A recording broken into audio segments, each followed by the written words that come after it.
پی ٹی آئی نے جو یقین دہانیاں کرائی تھیں ان پر عمل نہیں کیا جا رہا. جلسے کی اجازت کے باوجود حکومت سندھ پر الزامات عائد کرنا نامناسب ہے. پی ٹی آئی کو گراؤنڈ میں جلسہ کرنے سے کسی نے نہیں روکا. سندھ کے سینئر وزیر شرجیل انعام میمن کہتے ہیں پی ٹی آئی کارکنان قانون ہاتھ میں نہ لیں، حکومت کی دی گئی گائیڈ لائنز پر عمل کریں. صوبائی وزیر ناصر حسین شاہ نے کہا سڑک پر جلسہ کریں گے تو پورا کراچی چوک ہو جائے گا. پی ٹی آئی لیڈرشپ کو کہوں گا 8 فروری کی ہڑتال کی کال واپس لیں.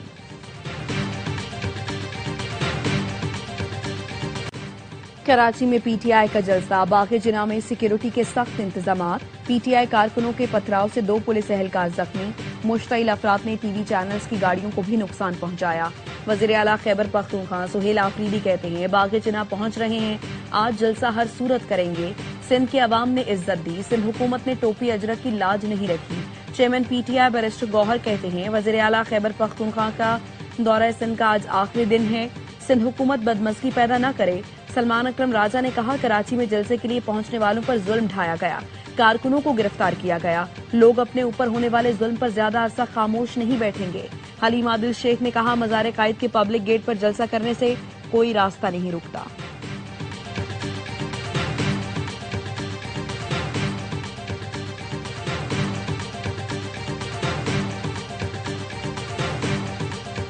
اسلام آباد کے سیکٹر G7 میں شادی والے گھر میں گیس لیکیج سے خوفناک دھماکہ، دلہا دلہن سمیت 8 افراد جاں بحق، 11 زخمی.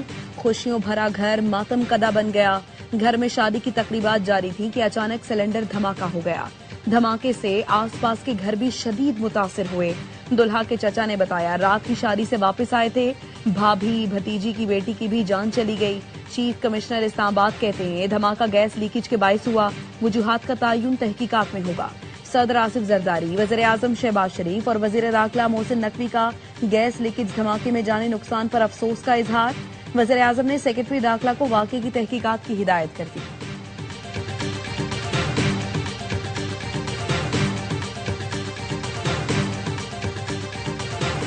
پشاور میں 9 مئی واقعات کی ویڈیوز کی تصدیق مکمل. پنجاب فورنزک لیبارٹری نے رپورٹ تیار کر لی جس کے مطابق 9 مئی واقعات میں سہیل آفریدی، کامران بنگش، تیمور جھگڑا، عرفان سلیم کی موجودگی کی تصدیق ہوئی ہے. پنجاب فورنزک لیبارٹری نے پشاور پولیس کی درخواست پر ویڈیوز اور آڈیو کا تجزیہ کیا.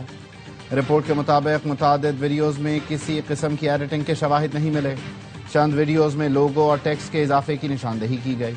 وزیر اطلاعات پنجاب عظمہ بخاری کہتی ہیں پنجاب فورنزک لیبارٹری کی رپورٹ میں ثبوت سامنے آ گئے. رپورٹ کسی بھی عدالت میں قابل قبول ہوگی. 9 مئی کی منصوبہ بندی ان لوگوں نے خود کی. مراد سعید کے بیانات سامنے ہیں.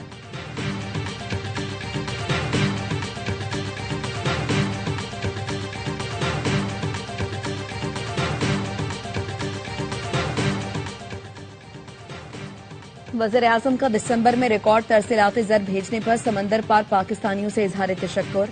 کہا محب وطن سمندر پار پاکستانیوں نے 3 ارب 6 کروڑ ڈالر کی ترسیلات زر بھیجی جس پر مشکور ہیں. سمندر پار مقیم پاکستانی ہمارا قیمتی سرمایہ ہیں جن پر مجھ سمیت پوری قوم کو فخر ہے. نائب وزیر اعظم اسحاق ڈار کی جدہ میں سعودی نائب وزیر خارجہ اور مصری وزیر خارجہ سے ملاقاتیں. پاک سعودیہ اسٹریٹجک شراکت داری مزید مضبوط بنانے پر تبادلہ خیال. ترجمان دفتر خارجہ کے مطابق رہنماؤں نے مختلف شعبوں میں تعاون بڑھانے کے عزم کا اعادہ کیا. نائب وزیر اعظم اسحاق ڈار کی بنگلہ دیش کے مشیر خارجہ سے بھی ملاقات. 2 طرفہ مضبوط تعلقات پر اطمینان کا اظہار کیا گیا.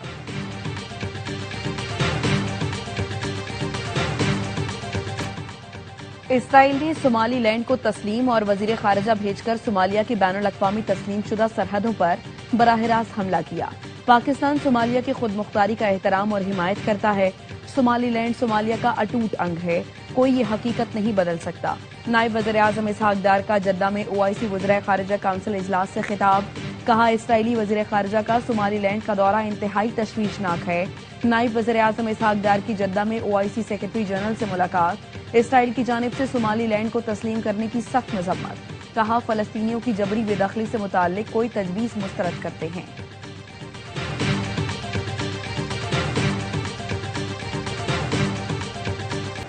ایران آزادی کی جانب دیکھ رہا ہے اور امریکہ ایرانی مظاہرین کی مدد کے لیے تیار ہے. صدر ڈونلڈ ٹرمپ کا سوشل میڈیا پر بیان. کہا ایران میں آزادی کے لیے ایسی تحریک پہلے کبھی نہیں دیکھی. امریکی اخبار نیو یارک ٹائمز کا کہنا ہے تہران میں غیر فوجی اہداف پر حملوں سے متعلق سنجیدگی سے غور شروع کر دیا گیا۔ صدر ٹرمپ کو ایران میں مظاہروں کے دوران فوجی حملوں کے آپشنز پر بریفنگ دی گئی۔ امریکی صدر نے ایران پر حملوں کے حوالے سے کوئی حتمی فیصلہ نہیں کیا۔ ایران پر امریکی حملے کا خطرہ، اسرائیل نے سیکیورٹی ہائی الرٹ جاری کر دیا۔ رائٹرز کے مطابق نیتن یاہو اور امریکی وزیر خارجہ مارکو روبیو کے درمیان رابطہ، ایران میں ممکنہ امریکی مداخلت پر تبادلہ خیال۔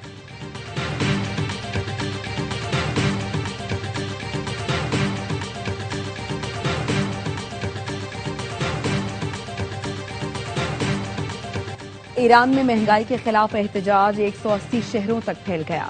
پریس ٹی وی کے مطابق اب تک 65 افراد ہلاک ہو چکے۔ اصفہان میں ہنگاموں کے دوران سیکیورٹی فورسز کے 30 اہلکار مارے گئے۔ ملک بھر میں مسلسل تیسرے دن انٹرنیٹ بند۔ ایران کے پروسیکیوٹر جنرل محمد مواہبی آزاد کہتے ہیں معاشرے سے فساد پیدا کرنا فضا سے جنگ ہے اور اس کی سزا صرف موت ہے۔ انہوں نے گرفتار شدگان کے خلاف مقدمات تیزی سے چلانے کے لیے خصوصی عدالتیں تشکیل دینے کی ہدایت کر دی۔ پاسداران انقلاب نے ایسے 600 افراد کی شناخت کی ہے جو موساد کے ایجنٹ ہیں اور مظاہرین کو بھڑکانے میں ملوث ہیں۔ خبر ایجنسی تسنیم کے ٹیلی گرام چینل نے بتایا ہنزلہ گروپ نے موساد کے 600 کارندوں کی شناخت ظاہر کرنے والے دستاویزات شائع کی ہیں۔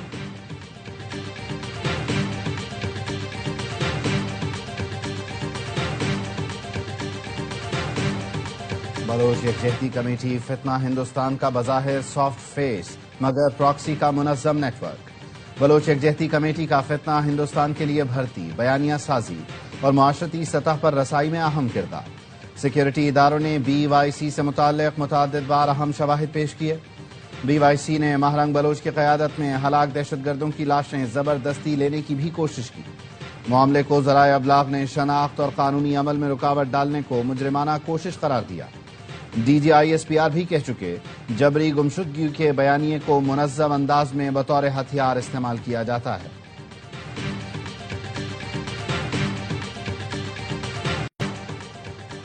T20 ورلڈ کپ میں بنگلہ دیش کے میچز کہاں ہوں گے؟ بنگلہ دیش بورڈ کو آئی سی سی کے جواب کا انتظار۔ بی سی بی کے صدر امین الاسلام کا کہنا ہے آئی سی سی کا اب تک جواب نہیں آیا۔ تمام ثبوت اور ضروری دستاویزات شیئر کرتے ہوئے اپنے تحفظات کے حوالے سے آئی سی سی کو آگاہ کر دیا۔ ہمارے موقف میں کوئی تبدیلی نہیں، ہمیں حکومت کی ہدایت کے مطابق چلنا ہے۔ میچز شری لنکا منتقل نہ ہونے پر کیا کریں گے، اس حوالے سے ابھی تبصرہ نہیں کر سکتا۔ پیر یا منگل تک آئی سی سی کی طرف سے اس حوالے سے جواب آئے گا۔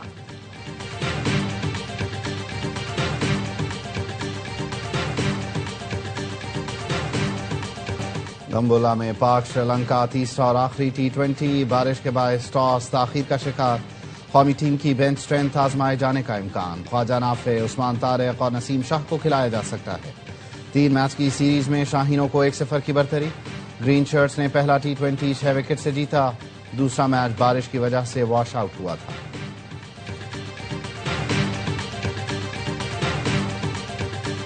پی ایس ایل کی 2 نئی ٹیموں کی کامیاب نیلامی۔ پی سی بی کا ملتان سلطانز کو بھی فروخت کرنے کا فیصلہ۔ C E O P S L Salman Naseer کہتے ہیں پی سی بی نئے سیزن سے پہلے ملتان سلطانز کو فروخت کرنے پر کام کر رہا ہے۔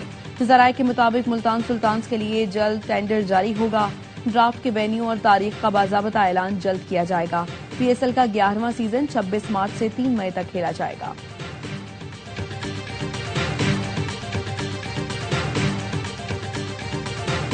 پاکستان نیوی فلوٹیلا کا سلطنت عمان کا دورہ۔ پاک بحریہ کے مشن کمانڈر اور دیگر کمانڈنگ آفیسرز کی عمان کی نیول قیادت سے ملاقاتیں۔ مشن کمانڈر اور کمانڈنگ آفیسرز نے کمانڈر سعید بن سلطان نیول بیس اور کمانڈنٹ سلطان قابوس نیول اکیڈمی کا دورہ کیا۔ فلوٹیلا پی این ایس راہ نورد، پی این ایس مددگار اور Pakistan maritime security agency ship Kashmir پر مشتمل تھا۔